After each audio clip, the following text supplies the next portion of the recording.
Hi, good morning, it's Dean from maverickstar Observatory. Guys, as you know, usually on Wednesdays we have the Earth's health at a glance data brought up to the website. It's a little bit later, we've added it now to the website, so if you want to go over there on poleshiftnews.com you can have a look at that. Before we get into talking about the data this week, I'm just going to say a very quick thank you to the few people that are supporting us. We are not getting no support at the moment for the website. That donation button, as usual, just gets walked straight past, and it's really sad because there's a lot of effort and time put in to updating the website and collecting this data. As you guys know, a lot of the equipment that we use is our own, and some of it is bespoke, like the muon detectors, the oxygen sensors. It's all state-of-the-art equipment. There's nothing newer on the market, otherwise we'd be using it to collect the data. And there's a conglomeration of information there regarding our Earth, and we should all be concerned about what is taking place in our Earth, because at the moment I'm pretty sure we don't need to talk about the facts that there is noticeable climate change taking place. So why somebody in this day and age wouldn't be interested in the condition of the general anomalies that are taking place, like what we cover on Earth Health at a glance, is beyond me. We are living in truly ignorant times. A lot of people just aren't bothered. They're more concerned about what's coming on Netflix tomorrow, what's going to happen during Christmas. And what, I've got to say, even though we talk about Christmas on air, do people remember what Christmas was about? It was about Christianity and Jesus Christ being born in Bethlehem on the 25th of December. As people forgot that, because it's not, I can tell you now, about buying kids laptops, mobile phones, the latest pair of trainers, because all those things really disappear into insignificance. What this time is about really is about Christianity and family getting together, having a little break and enjoying the company of each other, our family and friends. That's what Christmas is about. Not about the blinged jewellery with diamonds and all those other materialistic items.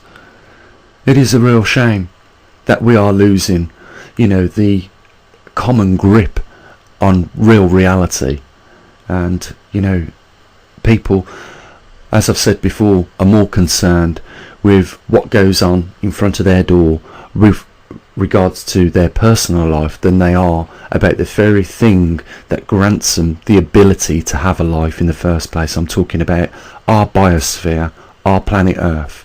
If anything, we should give a little bit of thanks back to what some people would say, Mother Gaia or Mother Earth, and nature, because this planet is keeping us from harmful cosmic radiation. Even though some of this is on the increase, it's keeping us safe in the environment, the hostile environment of space, as we travel at 64,000 miles an hour around the sun in 12 months, and at the same time rotating 1,000 miles an hour on its axis. It really does deserve some credit, and so does all the other nature on our planet, and we shouldn't be so selfish just to ignore those things.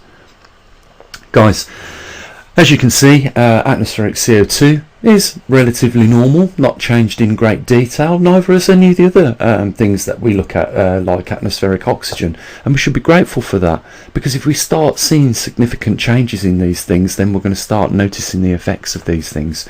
Obviously, if CO2 drops below 250 or around about that figure, we're going to start to see biodiversities of plants and other species on this planet die. If they die, we follow suit. So when we look at the CO2, we shouldn't be concerned about what Al Gore said about it. We should be concerned about the fact that it's at dangerous low levels. That's the truth of the matter. CO2 does not drive global temperatures on this planet. That has been proven and put to bed. But we still have these scientists from these big organisations squealing that CO2, if we continue putting CO2 into the atmosphere, we're going to destroy the Earth. The climate is going to run away. Guys, it's nothing further from the truth. The truth is, if you go back over a 6,000 year record, you will see there has been a trend over that 6,000 years of calling, and we are continue to call, and it is not uncommon for us to have a noticeable patch of time like we've experienced for the last 20 years where we see warming, because before every ice age this is the pattern that we see, and we want to hope that we are not slipping back into a glacial period. I will just say this for the record, we are still officially in an ice age, but not a glacial period, and a lot of people get those two confused. Glacial periods last for thousands of years. If we experience another one of those in our period of time, then we're in big trouble. The infrastructure simply cannot handle it. If you live in the UK, you know that as soon as we get a few leaves and about 10 mils of snow on the track, the trains stop running. So if we do go back into a glacial period, the UK, for one place, will not be a country that can function. You know, we've had some testing times this year with the pandemic. Whether it's true or not, or you believe it or not, you know, it is the policies that have made our lives change as a result of that pandemic. And as a result, you know, we have all experienced a pretty much unusual year, I think you'll agree. And I just want to say this, we are not out the woods yet, guys. There is far worse things coming.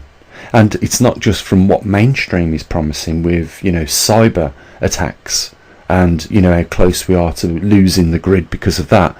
We're talking about just the things that nature presents us on a daily basis. And I've always said this, and I'll continue to say this until we start to see things improve. We're not at equilibrium yet. We're not at the balancing point where things aren't going to get any worse, and they haven't started yet to get better. And we haven't reached that point yet. We are still falling off the cliff. We are moving towards a changing climate on our planet. We are seeing illegal deforestation still. We are seeing pollution everywhere, and we still have not got our act together yet as good stewards on this planet. We owe it to every biodiversity, as we claim to be the most intelligent species on this planet, to deal with this. Guys, we need to get a grips. As you can see, Earth Health at a glance, and all the data is on there. I'll just quickly go through it. So we've got atmospheric oxygen at 21.25%. There's the longitude and latitude of the magnetic North Pole position from the 17th of last month. If you remember, we only update that data every month. We've got the radiation background count at 0.12 microsieverts. Active volcanoes in eruption only are 24. I think that's slightly up from last week. We've got the latest earthquake, as you can see there, Villa General at 5.2, and we have muons per hour per meter square, 521. Sunspots, there is 3 numbered spots on the region. One of them is quite large, and they are all not equatorial.